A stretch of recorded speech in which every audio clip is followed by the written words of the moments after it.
Jadi damde puta un elo nang phan aprang prang ki jui alam ko son sine ki samdun thek jima o kang hon o dibina Jadi damde puta un elo nang phan aprang prang ki jui alam ko son sine ki samdun thek jima o kang hon o dibina Lasi bang thu no nang aprang ason Chingki che than thu nang Lasi bang thu non nang aprang ason Iseng che parong rapet lo nang Lasi bang thu non nang aprang ason Chingki che than thu nang Lasi bang thu non nang aprang ason Iseng che parong rapet lo nang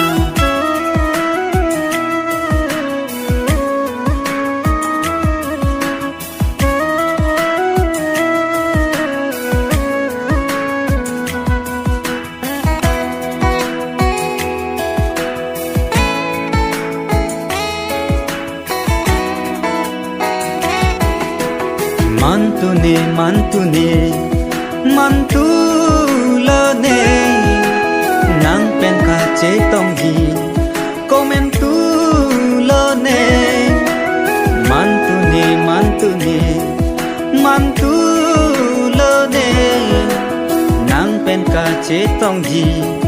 komentu